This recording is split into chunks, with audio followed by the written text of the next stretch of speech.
இந்த 3 குற்றவியல் சட்டத்தை ஒரு முறையில்லாமல் மாற்றி அமைத்திருக்கும் ஒரு ஒன்றிய அரசின் ஒரு அராஜக போக்கை கண்டித்து இன்றைக்கு தமிழக வழக்கறிஞர்கள்லாம் இங்கே டெல்லியில் வந்து ஜந்தர் மந்தரில் போராட்டம் பண்ணுறாங்க.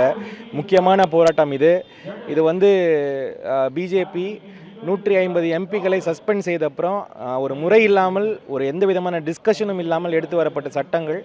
என்னை பொறுத்த வரைக்கும் இது அவர்கள் அரசியலமைப்பு சட்டத்தை மாற்றி அமைப்பதற்கு முதல் படியாக இதை பார்க்கிறார்கள் என்பது என்னுடைய ஒரு கருத்து. கண்டிப்பாக இதை எதிர்ப்பதற்கு வழக்கறிஞர்கள் மட்டுமல்ல, காமன் பப்ளிக்கும் முன் வர வேண்டும். பாராளுமன்றத்திலும் இதை பெருசாக நாங்கள் வந்து பெரிய லெவலில் கொண்டு போவோம்.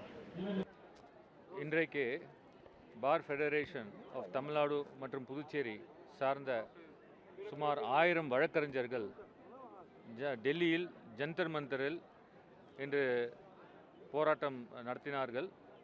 அதில் வந்து 3 கிரிமினல் சட்டங்கள், மக்களுக்கு எதிரான சட்டங்கள், எப்படி வந்து பாராளுமன்றத்தில் யாரையும் கேட்காமல் யாரையும் கலக்காமல் வேகமாக கொண்டு வந்து இந்த சட்டத்தை நிறைவேற்றினார்களோ அந்த சட்டம் எப்படி அன்றாடம் மக்களுக்கு எவ்வளோ பாதிப்புகள் ஏற்படுகிறது என்பதை பற்றி இன்று இந்த நடந்த போராட்டத்தில் தெரிவித்தார்கள்.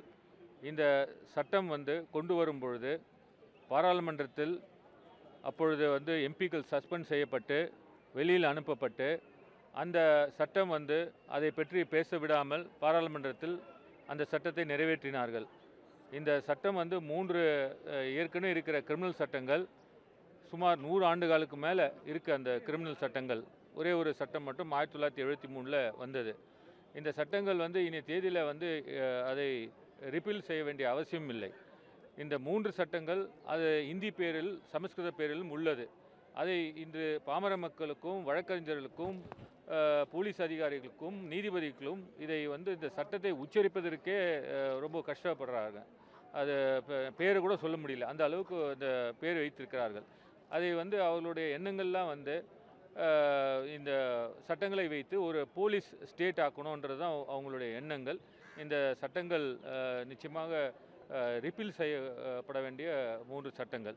அதை எதிர்த்து இன்று மக்கள் பிரதிநிதிகள் காங்கிரஸிலிருந்தும் திராவிட முன்னேற்ற கழகத்திலிருந்தும் விடுதலை சிறுத்தைகள் கட்சியிலிருந்தும் IUML அது மட்டும் திரிணாமுல் காங்கிரஸ், ஆல் இண்டியா திரிணாமுல் காங்கிரஸ்,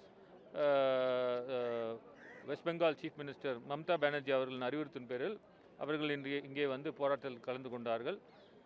இந்த போராட்டம் எல்லாமே வந்து 3 தீர்மானங்கள் வந்து பாஸ் பண்ணியிருக்காங்க. அந்த 3 தீர்மானங்கள் படி இந்த சட்டத்தை வந்து ரிப்பீல் செய்ய வேண்டும் என்பது அவங்களுடைய வழக்கறிஞர்களுடைய கோரிக்கை. 3 தீர்மானங்களில் ஒன்று வந்து இந்த சட்டத்தை வந்து ரிப்பீல் பண்ணணும்னு சொல்கிறாங்க. 2வது வந்து அவங்க இந்த சட்டத்தை ரிப்பீல் செய்கிற வரைக்கும் அவங்க வந்து போராட்டங்கள் தொடரும்னு சொல்கிறாங்க.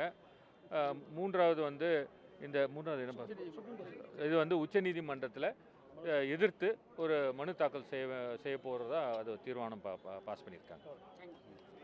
சரி.